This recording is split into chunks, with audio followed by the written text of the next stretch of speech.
안녕하십니까. 총무부장입니다. 지금부터 2023년 1월 첫 원례회 겸 신년회를 시작하도록 하겠습니다. 지금 유튜브로 들어오신 분들께서는 다른 동료 직원분들이 같이 볼 수 있도록 서로 연락하시어 많은 참석 부탁드립니다. 그럼 첫 순서로 신입 직원 소개와 인사변동 직원 소개가 있겠습니다. 이달 입사 직원은 총 2명입니다. 먼저 문진진료실 김수경 과장이 1월 9일부터 출근할 예정입니다. 또한 기초간호팀 이금숙 간호사가 12월 1일부터 출근하여 근무 중입니다. 그리고 한의원에서 근무하던 장혜주 선생이 12월 14일자로 검진센터 원무팀장으로 발령을 받아 근무 중입니다. 모두 축하드리며 잘 적응할 수 있도록 부서원들이나 동료 직원 여러분들이 많은 도움 부탁드리겠습니다. 다음 순서는 1월 생일을 맞은 임직원을 소개하며 축하하는 시간을 갖도록 하겠습니다. 이달 생일 임직원은 총 14명입니다. 명단을 불러드리며 호칭 생략하도록 하겠습니다. CS팀 박지민 팀장, 진단검사팀 정선주 주임, 사업부 이채영 대리, 내시경팀 김민경 부팀장, 내시경팀 김희성 사원, 원무팀 장혜주 팀장, 원무팀 장규빈 사원, 원무팀 이진희 사원, 초음파팀 김민정 사원, 치과팀 조희자 사원, 치과팀 손정희 사원, 전문상담센터 김난수 사원, 전문상담센터 서승혜 사원, 전문상담센터 백정민 사원, 이상 호명한 14명 전원에게는 재단에서 소정의 축하 선물을 지급하였습니다. 1월 생일을 맞이하신 분들 모두 축하드립니다. 다음 순서는 꽃마을 뉴스 시간입니다. 1월 꽃마을 소식은 홍민석 상무와 김인호 센터장의 진행으로 이어지겠습니다. 다 같이 보시도록 하겠습니다.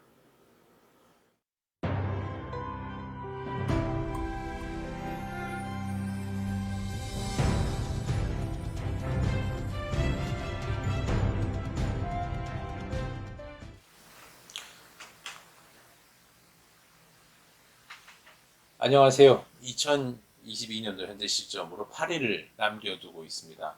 이 영상이 송출될 때는 2023년 1월 신년을 맞이했을 것입니다. 올 한해도 모두 좋은 일만 가득하시길 기원하겠습니다. 1월 꽃마을 뉴스 시작하겠습니다. 오늘도 제 옆에는 김윤호 센터장이 남아 있습니다. 안녕하세요. 명경 가족 여러분, 새해 복 많이 받으십시오. 첫 번째 뉴스 전달드리겠습니다. 이미 하이웍스 상에는 공지가 된 부분이지만 2023년 토끼의 헤어도 우리 명경 직원들이 열심히 달려가는 가운데 가끔 쉬어갈 수 있는 휴무일과 공휴일이 지정되었습니다. 저희가 의료기관이지만 100% 예약을 기반으로 검진을 하고 있기 때문에 아마도 가능한 것 같은데요. 2023년도 빨간 달인 공휴일은 휴무로 지정이 되었습니다. 다음에 표를 참고하시면 미리 달리기에 표기해 두시고 기억하시기 좋을 것 같습니다. 다음 뉴스입니다. 이제 어느덧 저희 1차 내부 공사 기간이 끝나고 가장 큰 변화 하나가 식당이 1층으로 내려갔다는 건데요. 1층으로 내려가니까 식사해 보시니까 분위기가 좀 어떠신가요? 직원들하고 환자들의 편의를 위해서 우리 명경의료재단이 이곳을 구내식당으로 사용하기로 했고요. 이제 코로나가 많이 관리되고 있는 만큼 2023년부터는 환자들의 죽식도 원내에서 하는 것을 시스템을 바꿨습니다. 죽식을 원내에서 하는 것으로 시스템을 바꿨는데요. 이렇다 보니 테이크아웃으로 점진 고객들의 샌드위치를 나눠드리는 건 더 이상 하지 않기로 했고, 더불어서 환경보호 차원에서도 플라스틱 용기 사용을 하지 않도록 할 예정입니다. 따라서 성수기에는 식당이 매우 혼잡할 것으로 예상되지만 아무쪼록 올해도 부서별로 시간적인 텀을 두어서 조별 식사가 가능하도록 부서장분들이 조절을 잘 해주시길 당부 부탁드리겠습니다. 저희 직원 식사에 대해서도 그 직원들 의견을 많이 수렴해서 적용이 된다고 들었는데 맞나요? 예, 그렇죠. 그동안 프로미스인이라는 이제 회사가 너무 잘 해주고 있었는데, 혹시라도 우리가 이렇게 이런 점을 좀 개선을 했으면 좋겠다. 아니면은 예전에 그 먹어봤던 메뉴 중에서 특별히 기억에 남는 맛있었던 음식이 있었다. 라는 의견을 매주 올라가는 메뉴 게시판 아래 댓글로 달아주시면 위탁업체에서 이걸 보고 반영할 수 있을 겁니다. 많은 참여 부탁드리겠습니다. 이것으로 꽃마을 뉴스 마치겠습니다. 감사합니다. 감사합니다. 다음 순서는 이달 우수사원 릴레이 시간입니다. 이달 우수사원 릴레이는 지지난달 선정한 사원이 부득이하게 퇴사를 하게 되어 다시 선정을 하였습니다. 이 점 양해 바라며 네 번째 우수사원이 누구인지 같이 확인해 보도록 하겠습니다.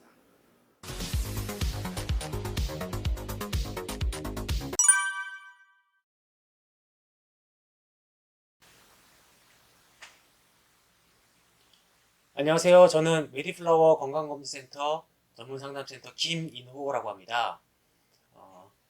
유선전화와 웹사이트를 통해 유입되는 검진 예약을 관리하고 있습니다.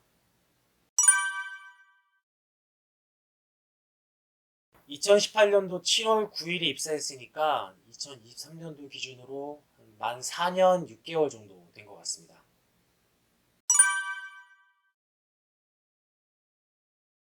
메디플라워 입사 전에 통신사 콜센터에서 OJT 실장으로 근무를 했었기 때문에 헬스케어 산업으로의 이직이 조금은 부담되었던 게 사실인데요. 주어진 데이터를 통해서 업무를 분석하고 예약을 통해서 고객 관리를 한다는 측면에서 공통 분모를 갖고 있다 보니까 새로운 도전을 위해서 정했던 것 같습니다.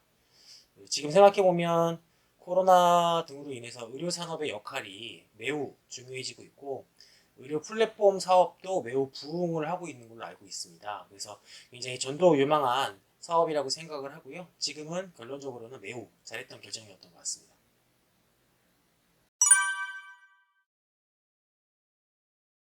공통적으로 동의하시겠지만 일단 밥이 굉장히 맛있고요. 직원으로서도 그렇고 부서장으로서의 시각으로 바라봐도 저희는 직원들의 관계가 수직적 구조가 아닌 수평적 구조로 이루어져 있어서 일반적인 사업장에 비해 훨씬 자유롭게 의견을 주고받을 수 있고 그 의견들이 공유되고 긍정적인 방향으로 적용되는데 짧은 프로세스로 즉각 반영될 수 있다는 점이 굉장히 큰 장점인 것 같습니다. 쉽게 말해서 일반 수직적 구조의 회사의 경우에는 아무리 좋은 의견이라도 결정권자의 귀에 들어가고 반영이 되기까지 굉장히 많은 검수와 검열이 이루어지기 때문에 미수렴되는 경우가 굉장히 많이 있는데요. 저희는 누군가 좋은 의견을 낸다고 하면 즉시 다른 부서와 결정권자들에게도 빠르게 공유가 되고 빠른 검토와 결정이 이루어지기 때문에 아주 큰 장점이라고 생각을 합니다. 그 밖에도 많은 장점들이 있겠지만 일일이 다 나열할 수는 없기 때문에 저는 그 중에서도 대표적으로는 이런 것들이 장점이라고 생각을 합니다.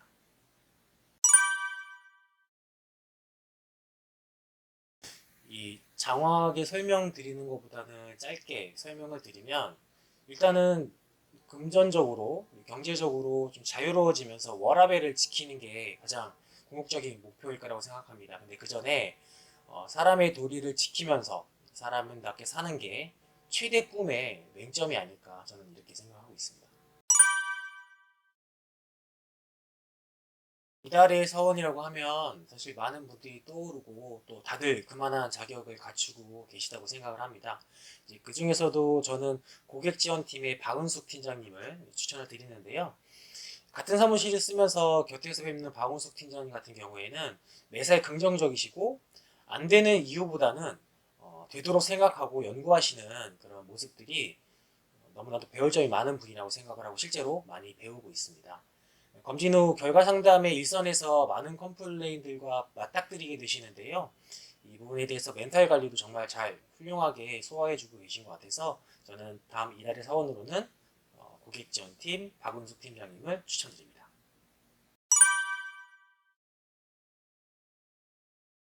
네, 박지민 팀장님이 감사하게도 저를 1월 달에 우수사원으로 선정해 주셔서 감사한 마음으로 소감을 얘기했던 것 같은데요. 23년도 첫 번째 우수사원으로 선정된 것도 큰 의미가 있다고 생각합니다. 뽑아주신 만큼 기대를 저버리지 않도록 최선을 다해서 23년도도 열심히 해보겠습니다. 메디플라워 화이팅! 다음 순서는 대표 원장님 신년사가 있겠습니다. 안녕하세요. 꽃마을 가족 여러분. 2023년 개묘년 새해를 맞이하여 인사를 드립니다.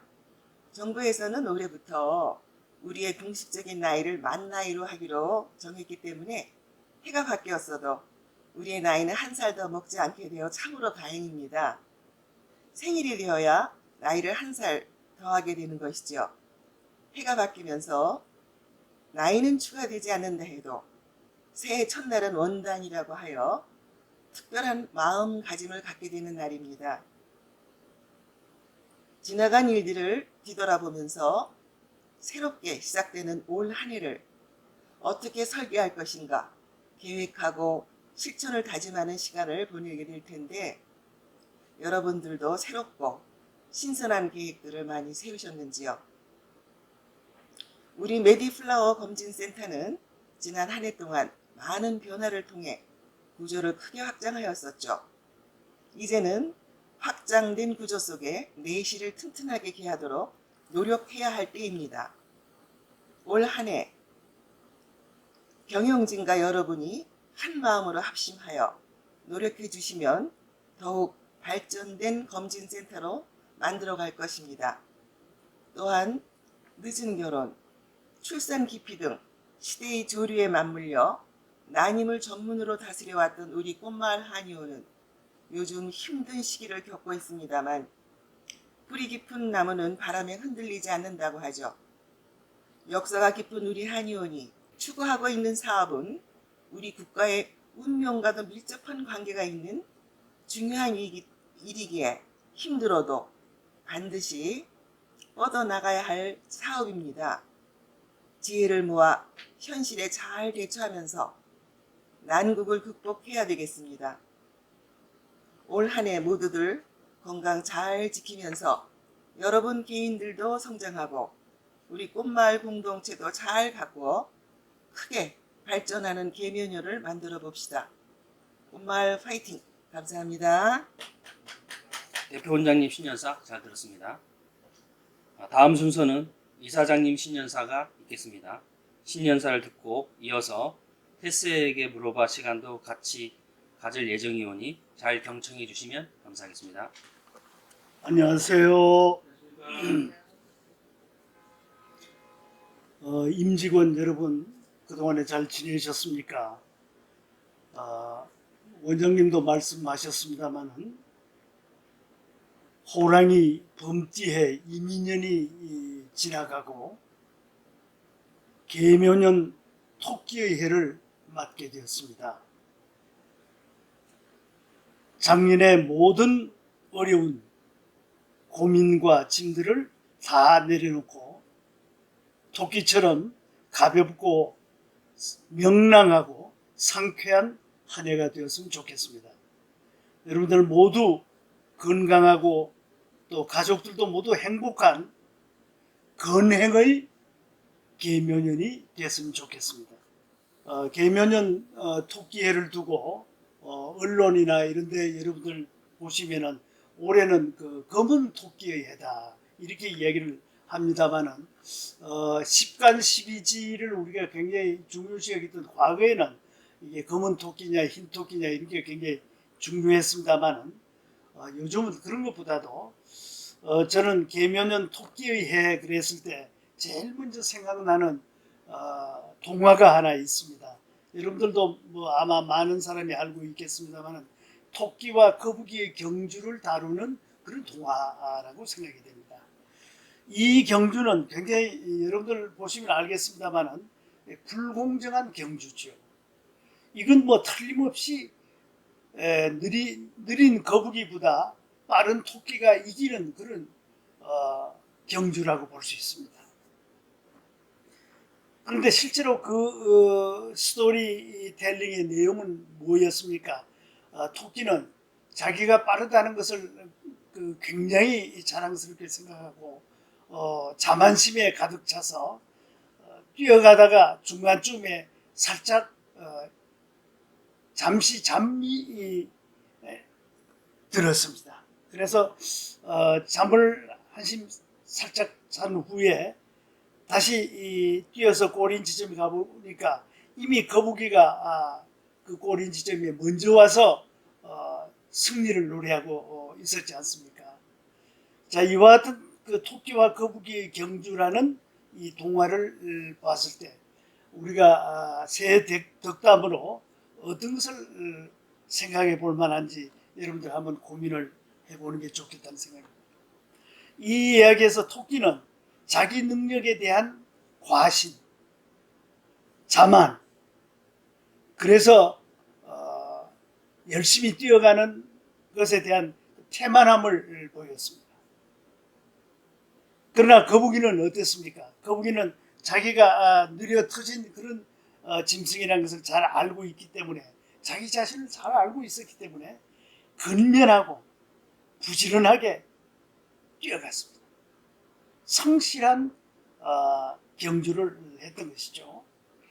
자, 그래서 우리는 올해 개묘년 토끼회에 선뜻 이런 생각을 하는 게 어떨까 싶습니다. 우리가 탁월한 능력도 중요하지만 후천적 노력이 더 중요하다.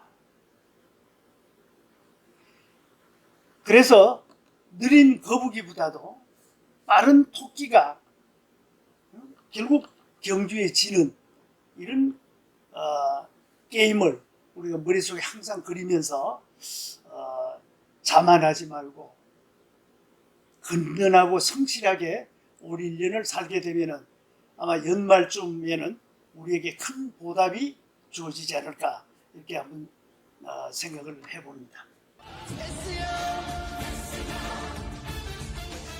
세상이 왜 이래 왜 이렇게 힘들어.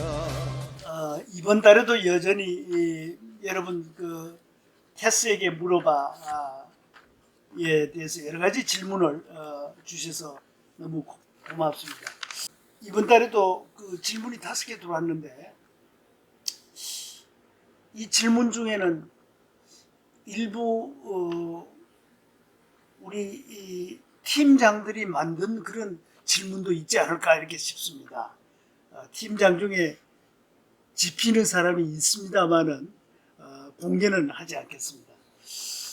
우선 질문을 여러분들에게 말씀드리면, 첫째, 이미 우리가 이제 며칠 전에 떠났습니다만은 우리의 정든 식당, 4층 식당에 대해서 한 사람이 질문을 했습니다. 이사장님, 점심시간에 식당에 보니까 원운이 걸려있는 걸 보았습니다. 그 원운에 대한 질문이 있었어요. 원운은 유능한 전문인, 친절한 봉사자, 청결한 의료인, 이렇게 정하신 의미를 알고 싶습니다. 그런 질문이 있었고요. 이것도 이 질문을 누가 캐치를 했는지 아주 제 마음에 쏙 들었어요. 그 다음에 두 번째 질문은, 요즘 여러분들도 다 아시겠습니다만은 환경 문제, 기후 문제가 심각하지 않습니까? 그래서 특히 일회용품에 대해서 그 규제를 상당히 강하게 지금 하고 있습니다. 그것에 대한 질문입니다. 과도한 일회용품 규제로 인해서 발생하는 손해와 편익, 그 크기를 좀 비교해 주셨으면 좋겠습니다. 왜 일회용품이 굉장히 편한데 우리한테는 왜 그걸 그렇게 강하게 규제하는 건지, 이 질문이고요. 환경 문제라고 볼 수 있고요. 세 번째는 코로나가 지금 재유행, 다시 팬데믹에 들어간다는 이야기였습니다. 코로나의 재유행에 대해서 어떻게 생각하시나요? 우리에게 시사하는 바가 무엇인지 궁금합니다. 그런 질문이고요. 네 번째는 이건 옛날에도 한번 몇 달 전에도 질문자가 있었습니다만 또 같은 질문이 나왔네요. 건강에 대한 질문인데 이사장님만의 특별한 건강관리 비법이 있으시다면 공유 부탁드립니다. 이미 지난번에 제가 말씀드렸는데 그동안에 또 잊어버리신 모양인데 다시 한번 강조하겠습니다. 그 다음에 다섯 번째는 역시 식당과 관련되는 얘기입니다. 점심시간에 식당은 배식구 앞에 그림이 하나 있고요. 또 식당 복도에도 옛날 그림이 있던데 어떤 그림인지 궁금합니다. 소개 부탁드립니다. 이것도 누가 질문을 했는지 내 마음에 쏙 드는 질문이에요. 이게 진작 좀 질문이 나왔어야 되는데 다 알고 있는지 질문을 통 안 하더니 식당에 옮겨가고 나니까 이 질문이 나왔습니다. 감사합니다.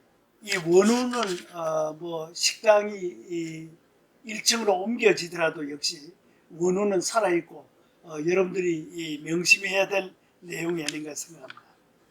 원훈의 첫 번째는 유능한 전문인이 되자, 그런 얘기입니다. 자기 분야에서 자기는 이 직장에서 자기 분야도 있을 수가 있고요. 우리 일대기를 두고 또 자기 분야, 자기가 중요시하는 분야가 있겠습니다만 자기 분야가 있을 수가 있는데요. 자기 분야에서 최고가 되어야 한다, 그런 얘기입니다. 엄지척을 우리가 꼽지 않습니까? 최고가 됩니다. 자기 분야에서 최고가 된다는 것은 인간으로서 우리의 자존심에 있어서 굉장히 중요한 가치를 갖고 있습니다. 내 분야에서 내가 최고다. 그렇다면 나의 자존심이 거기 함축이 되어 있어요. 내가 예를 들면 교수면은, 철학 교수면, 철학 교수로서 내가 나 스스로 자부심이 있다, 이렇게 하게 되면은 저는 인간으로서 자존심을 지킨다고 이렇게 볼 수 있습니다. 그래서 우리가 사회에서 쓸모있는 인간이 되어야 한다. 그 가장 중요한 이유가 인간으로서 자존심, 자긍심을 느끼면서 우리가 한평생을 산다는 게 얼마나 소중한지를 말씀드리겠습니다. 그 다음에 두 번째는 친절한 봉사자가 되자, 그런 이야기입니다. 여러분들, 우리 직장은 병원 아닙니까? 심신에 있어서 고통당하는 사람들을 돌봐드리는, 케어해주는 그런 직장입니다. 병원은 아주 중요한 서비스 기관입니다. 서비스 기관. 여러분들, 서비스 기관의 가장 중요한 덕목은 친절이 최고의 덕이에요. 친절. 여러분, 친절 많이 이야기를 하지 않습니까? 자, 그런데 친절도 우리가 좀 친절의 의미를 깊이 따져볼 필요가 있는데요. 기계적 친절이 아니고, 예를 들면 우리가 친절의 상징처럼 이야기하는 그런 기계적 친절, 이렇게 90도 가까이 이렇게 인사를 하는 그런 친절, 그런 기계적 친절이 아니고 자기 임무를 알고 그 상황에 적절한 친절을 베푼다. 그렇죠? 정말 고객에게 무엇이 절실히 요구되는지, 그 상황에서 그 고객에게 가장 요긴한 그런 친절을 베풀어야 되고, 또 진심을 담아서 친절을 베풀어야 됩니다. 그렇지 않습니까? 진심은 고객이 먼저 알아봐요. 그래서 여러분들도 항상 적절한 친절을 진심을 담아서 베풀 수 있는 그런 우리 메디플라워의 임직원이 되어야 한다, 이런 말씀을 드리고 싶고요. 친절의 밑바닥에는 뭐가 있느냐? 사랑과 자비심입니다. 사랑과 자비죠. 사랑은 기독교가 강조하는 기본 덕목 아닙니까? 자비는 불교가 강조하는 기본 덕목입니다. 그러니까 사랑과 자비에 바탕한 친절. 이런 것을 우리가 우리 병원에서 우리 고객들에게 어떻게 보여줄 수 있는지 항상 염두에 둬야 할 그런 내용이 아닌가 싶습니다. 그 다음에 세 번째는 청결한 의료인입니다. 청결한 의료인. 청결한 의료인의 가장 대표적인 상징어는 clean hands. 손이 깨끗해야 돼요. 깨끗한 손. 그래서 어떤 병원에서는 깨끗한 손 대회도 있어요. 항상 이렇게 손을 깨끗하게 씻는 의료인들 상 주는 그런 병원도 있는 걸로 들었습니다. 여러분들 정말 놀라운 일인데 미국의 통계이긴 합니다만 사람들이 앓고 있는 병 중에서 병원에서 감염된 병이 20%나 된대요. 여러분들 병원이라는 게 여러분들은 병원에 대해서 어떻게 생각하십니까? 병원이 깨끗한 곳이다. 아닙니다. 병원에는 내가 생각지도 못한 그런 병균들이 우글거리는 그런 곳일 수도 있어요. 그러니까 병원 관리자들은 정말 클린, 청결한 병원을 유지할 수 있도록 노력을 해야 됩니다. 병원 감염이 20%다. 놀랍지 않습니까? 질병과 세균에 대한 감각, 바이러스, 특히 최근에 우리가 코로나에 대해서 많은 이야기를 하지 않습니까? 질병 없는 세상을 만들기 위해서 우리 의료인들은 마땅히 청결한 의료인의 자세를 유지해야 된다. 그런 말씀을 드리고 싶습니다. 그리고 아까 두 번째 질문은 일회용품에 대한 과도한 규제를 하는데 여러분들이 언뜻 보기에는 일회용품이란 굉장히 편리한데 왜 이것을 규제하나? 손익을 따질 때 어떠냐? 좀 알려다오. 이것은 요즘 많이 논의되고 있는 기후 문제나 환경 문제하고 관련되는 것인데요. 우리가 근시안적으로 생각하면 일회용품이라는 게 아주 편리합니다.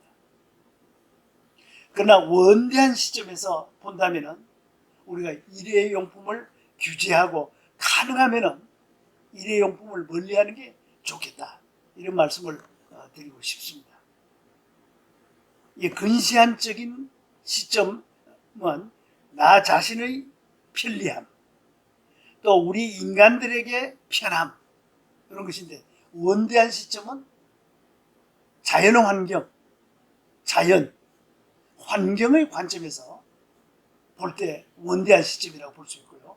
그런 관점에서 보면은 가능하면 일회용품, 뭐 예를 들면 컵이라든지 말이죠.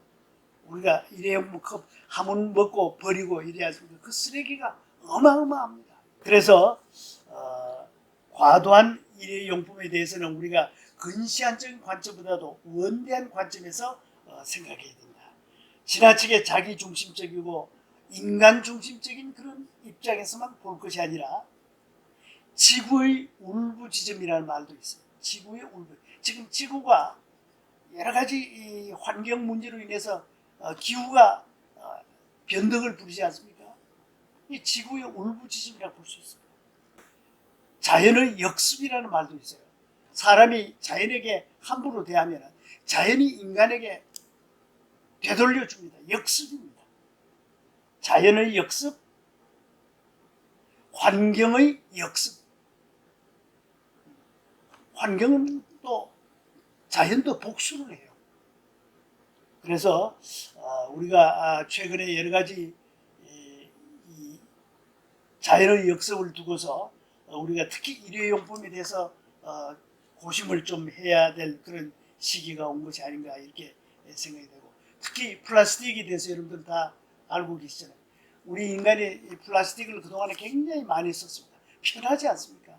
유리보다 편하죠. 여러분들 최근에 방음 터널에 어제인가요? 난 불을 여러분 알고 계시죠? 차가 한 50대 탔어. 사람이 5명이 죽고 45명이 부상을 당했습니다.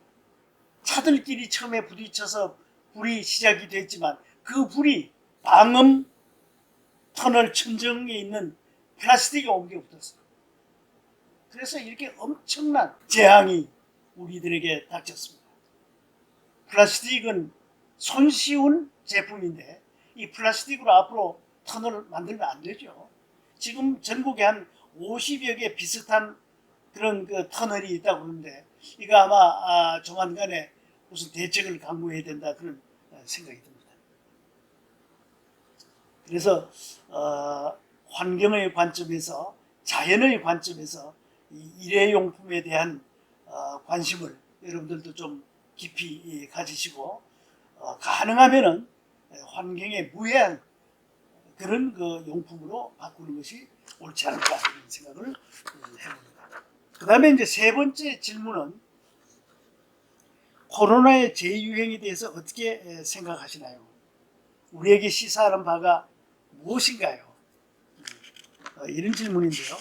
이것에 대해서도 특별히 뭐 제가 여러분들에게 할 말이 많은 것은 아닙니다만 저는 이렇게 생각합니다. 코로나는 앞으로 몇 년간 계속될 질병이다. 하루 이틀 가서 이게 없어지지 않을 것 같습니다.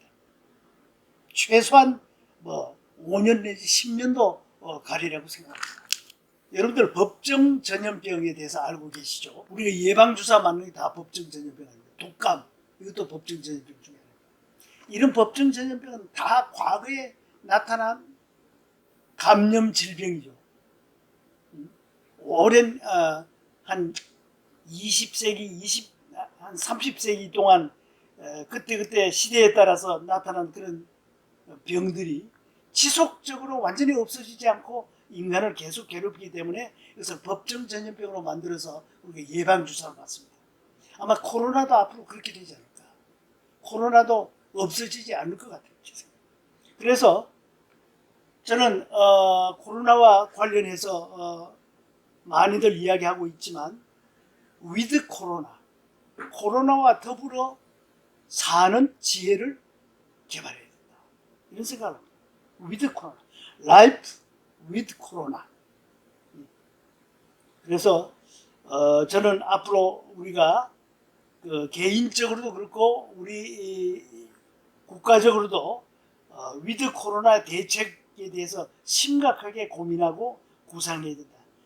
우리의 미래를 구상할 때도 또 우리의 직업을 선택할 때도 또 우리의 꿈을 구상할 때도 이 코로나를 배제하고서 생각할 수가 없다. 그래서 저는 위드 코로나의 시대에 가장 중요한 것은 이제는 과거처럼 너무 이렇게 정신없이 뛰어다니는 것보다도 사유의 시간을 많이 갖는 게 중요하다. 좀 생각할 수 있는 시간을 좀 갖는 게 중요하겠다. 우리가 국립박물관에도 사유의 방이라는 것을 만들어 놨잖아요. 한국 사람들 정신없어요. 너무 이렇게 방이 매놓으면 정신없는 사람들이기 때문에 뭔가 좀 우리가 생각할 때가 되었다. 사유의 시간을 갖는 게 위드 코로나에 있어서 위드 코로나의 삶에 있어서 굉장히 중요한 요인 중에 하나가 아닌가 이런 생각을 좀 해봤습니다. 그 다음에 네 번째는 역시 건강관리인데요. 건강관리에 대해서 건강관리에 있어서 가장 중요한 것 중에 하나는 욕심을 줄이고 균형 감각을 일깨우는 게 나는 가장 중요하다. 욕심을 줄이고 과식을 줄여야 됩니다. 그렇죠? 지나친 과식이 도움이 될 게 없어요. 그 다음에 과색, 성도 너무 지나치게 추구하는 건 좋지 않다. 하여튼 모든 우리의 삶에 있어서의 욕심을 좀 내려놓는 게 중요하다. 그런 것이 중요하고 또 균형 감각이 필요하죠. 식사에 있어서도 골고루 모든 것을 먹어서 특별히 부족한 영양소가 없도록 하는 것이 중요하겠다. 이렇게 좀 밸런스 감각이 굉장히 중요하겠다. 또 중요한 것은 지속적인 운동, 컨디셔닝이 필요하다. 그렇죠? 매일매일 뭐 지나치게 2~3시간씩 이렇게 운동을 안 하더라도 항상 간단하게 우리 몸의 컨디션을 잘 유지할 수 있도록 지속적인 운동이 필요하다. 이런 말씀을 좀 드리고 싶고요. 그 균형 감각이 중요한 이유 중에 하나는 이런 게 있습니다. 운동도 너무 심하게 하면은 독이 됩니다.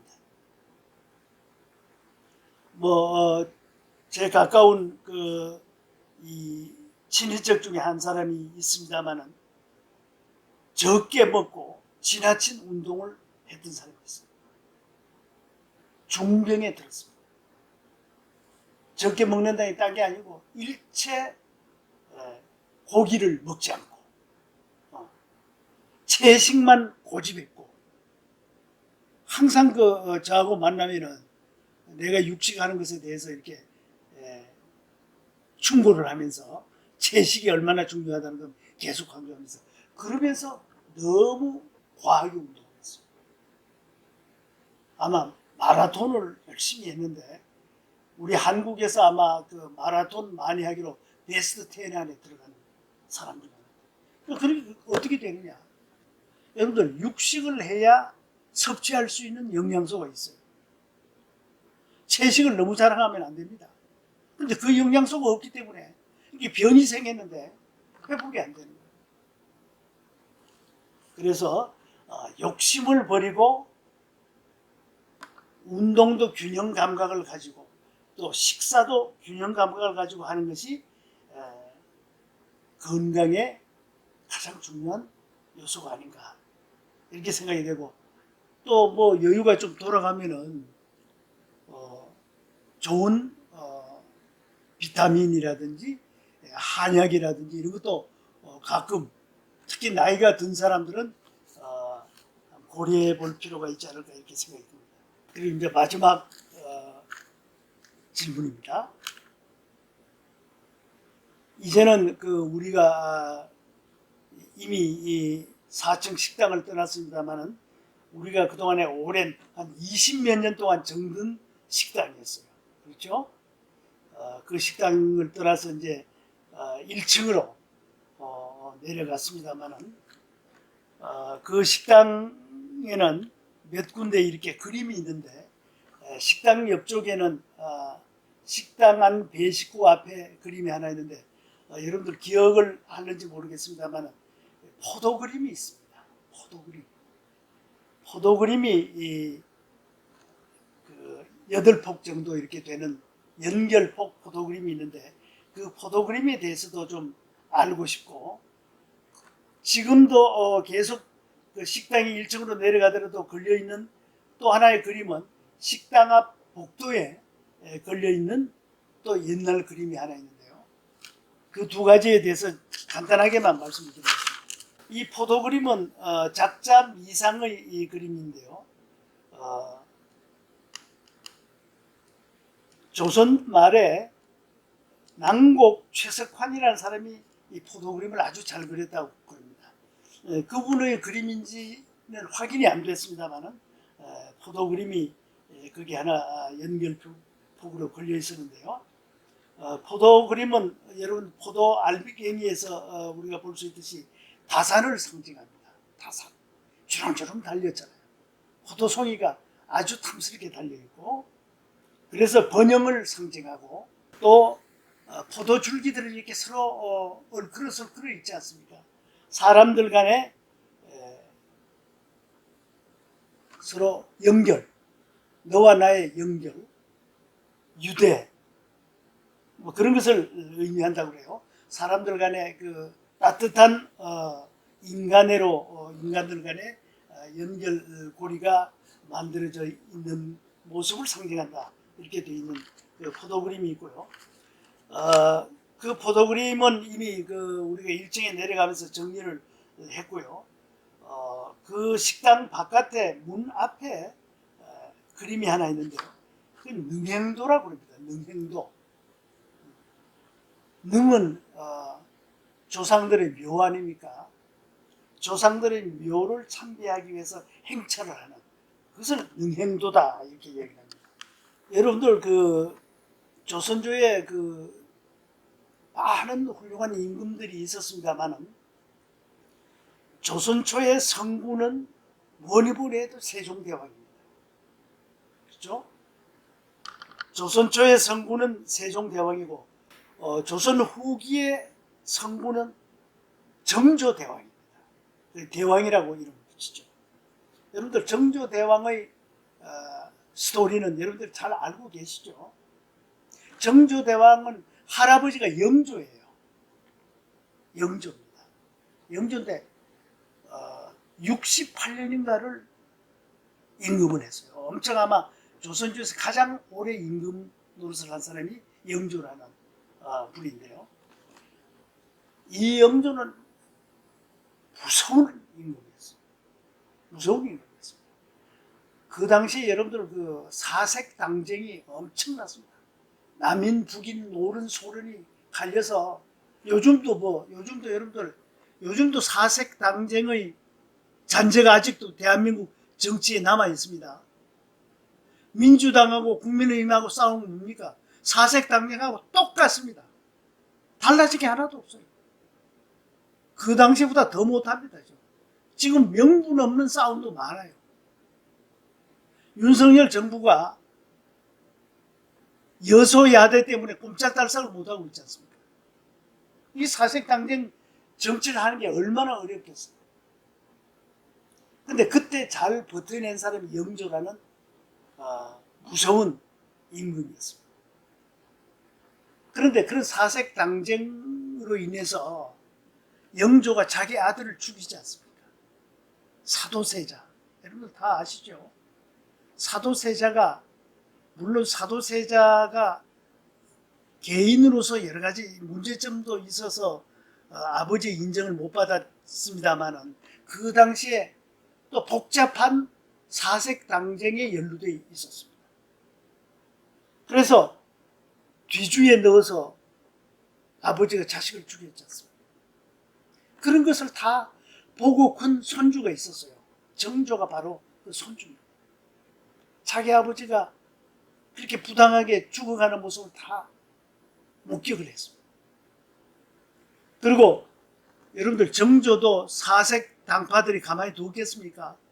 정조도 임금이 되는 것을 다들 반대하는 그런 정객들이 많았습니다. 그래서 여러 번 죽이려는 그 음모에 걸려들기도 했었죠. 그러나 잘 그걸 견뎌서 결국 정조가 됐습니다. 그래서 뭐 이 역사 이야기를 여러분들 다 잘 아시니까 정조가 임금이 된 이후에 제일 먼저 한 게 뭐냐? 자기 아버지를 외시는 거예요. 비운에 간 사도세자인 아버지를 화성에 지금 수원 아래에 있는 그 화성에다가 능을 만들어서 거기 잘 갖다 외셔놓고 정조 제위 중에 17번을 능행행차를 합니다. 여러분들 그 당시 임금이 능행행차를 하면은 돈도 많이 들고 어마어마한 행사예요. 500명이 그 행차에 동원되니까 얼마나 많은 사람. 그래서 17번을 능행행차를 해서 화성에 가서 자기 아버지 정조에게 예를 갖추고 이렇게 돌아오고 했습니다. 그래서 바로 그 능행도 정조가 자기 아버지를 찾아가는 그 행차의 그림을 우리가 능행도라고 이야기하는데 그 능행도를 물론 그 모사본입니다만은 능행도를 지금 걸어놨는데요.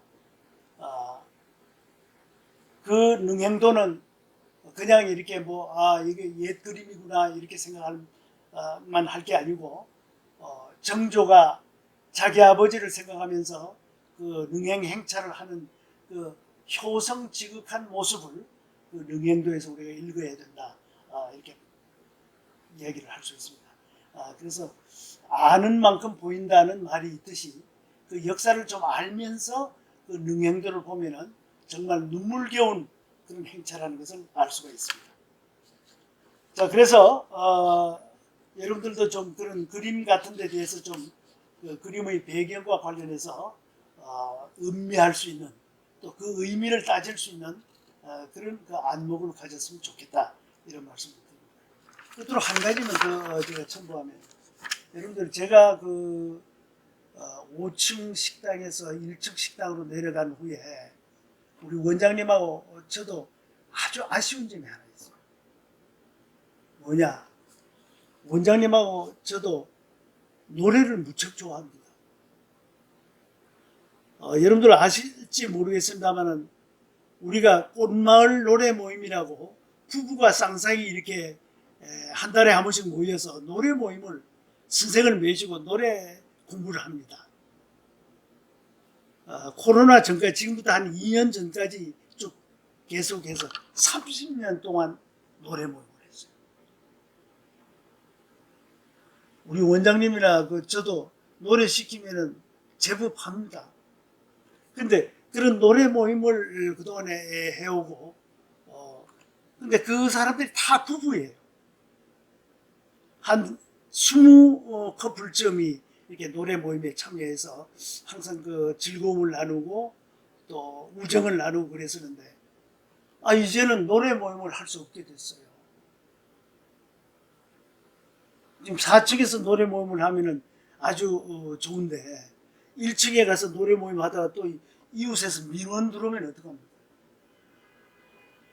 이 코로나 시대에 뭐 니네들만 좋다고 노래 모임 하냐? 이런 민원 들어오면은 우리 병원에도 시장이 있겠죠. 그래서 지금 노래 모임을 앞으로 어떻게 계속할 건지 고민을 하고 있는 요 말씀을 여러분들이 드리고, 요즘 여러분들 코로나 시대에 트로트 시대가 됐어요. 코로나 시대에 노래 경연 대회가 얼마나 많습니까? 대한민국의 예능 능력이 코로나와 더불어서 지금 발전하고 있어요. 이 말씀을 드리면서 제 이야기를 여기서 마치겠습니다. 감사합니다. 네, 이사장님의 신년사와 태세기 물어봐 조언 잘 들었습니다. 이번 첫 원래에서도 행운권 추첨이 있겠습니다. 사전에 녹화된 영상으로 행운의 주인공이 나올 예정이며 행운의 주인공은 특별한 혜택이 주어질 예정이니 모두 축하해 주시기 바랍니다. 네, 2023년 개묘년 1월 첫 번째 꽃마을 원래회 행운권 추첨이 있겠습니다. 오늘도 홍상무님께서 도움 주시겠습니다.